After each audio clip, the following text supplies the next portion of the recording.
Hello there, fans of the Supreme Duel channel. I know I was gone, and I'll explain why at the end of the video. Let's just get into this.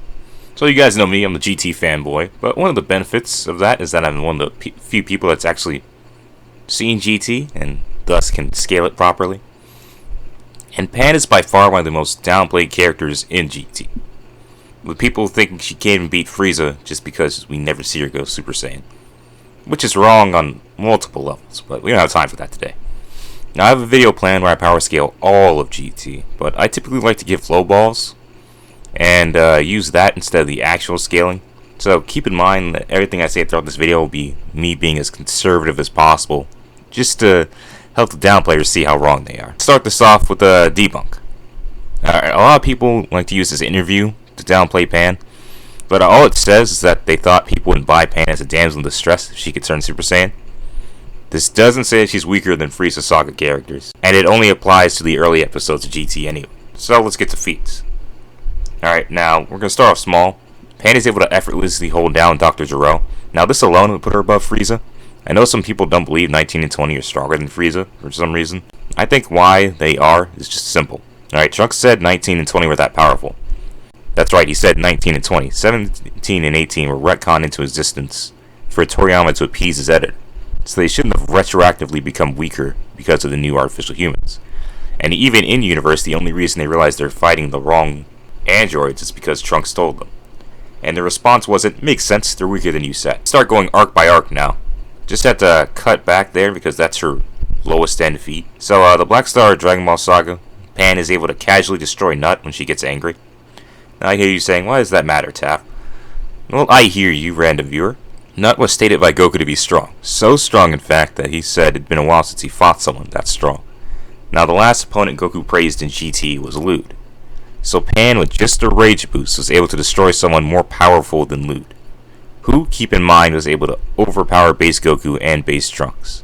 And to counter the idea that Goku could be saying Nut was comparable to someone like Regic, or something ridiculous like that, when Nut is destroyed, he says that Pan's incredible power wasn't in the data. Not only in the data for her, not in the data period. And this is data that included every fight from GT up to that point. So Pan displayed power above beginning of GT SSJ Goku. Now how strong does that make? It's really simple. Goku at the end of Z was able to defeat Mr. Buu. This is stated multiple times. So saying that he didn't get stronger after 5 years of training with the Oob, which is again a low ball, puts base Goku at around 2 times Super Saiyajin tier. And I think it's fair to give another 2 times boost since he succeeded in training Oob, putting base Goku at SSJ 3 tier from the Buu arc. Now using multipliers for SSJ, we know he'd be 50 times this, and Pan is that strong. Keep in mind that's not including that she's stronger than someone who tanked a Kamehameha from SSJ Goku. But Pan's insane feats don't stop there. Pan is later able to casually kick around Baby on Pital. Now why is Baby significant? Well, he absorbed the power from Lewd and General Rild. We already discussed how strong Lewd was, but Rild was stated by Goku to be stronger than Buu. Now people debate which form of Buu, and I even had a video on the channel, but I didn't like it so I took it down. But clearly Goku's referring to the strongest version of Buu. Goku could already beat good Buu, and he fought people after that who were stronger as he got stronger, and he still didn't say any of them were stronger than Buu until he fought Rild. So if he doesn't mean a weak Buu, he must mean a stronger Buu, naturally. And the strongest would make the best comparison. So it's either Gohan or Kid Buu, since in the anime Kid Buu is the strongest incarnation. Moving on, Pan was able to defeat Baby effortlessly. This puts Pan in her base form, without a rage boost, at stronger than Majin Buu.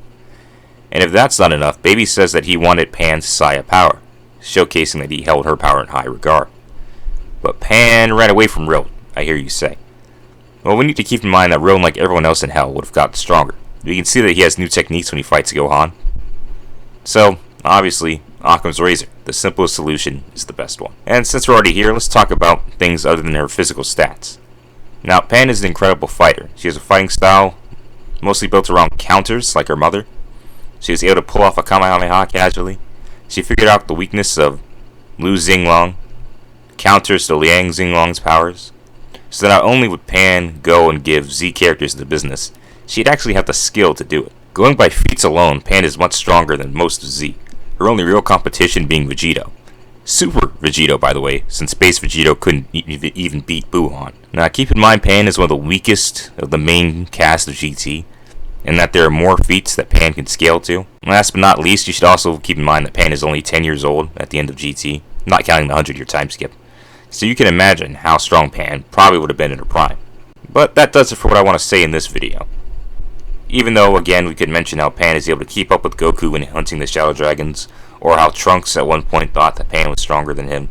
But I want to keep this video short, and I'll talk about how strong Pan is again soon. So for now, I'd like to thank everyone for watching. I hope you learned why Pan is the strongest female Saiyajin before Super was a thing, and I hope I've convinced you to subscribe. Feel free to drop a like, dislike, comment, and I'll catch you guys later. And for everyone who stayed, a quick explanation for my absence. I feel like I have to do this way too often, but, you know, college student, busy life.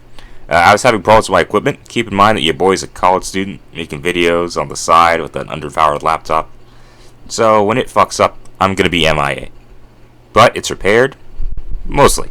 And I want to get back to my 2 videos a week schedule. And like I said, unironically, lowballing Pan, you could argue she probably solo Z except for Vegito.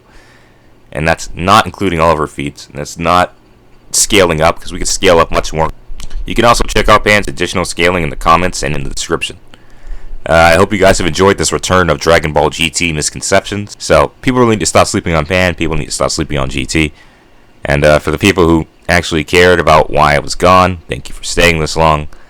But like everyone else, you can now take your leave, and I will catch you guys later. This has been Taff1Wait of the Spring Duel channel, signing out. Remember to keep GT strong.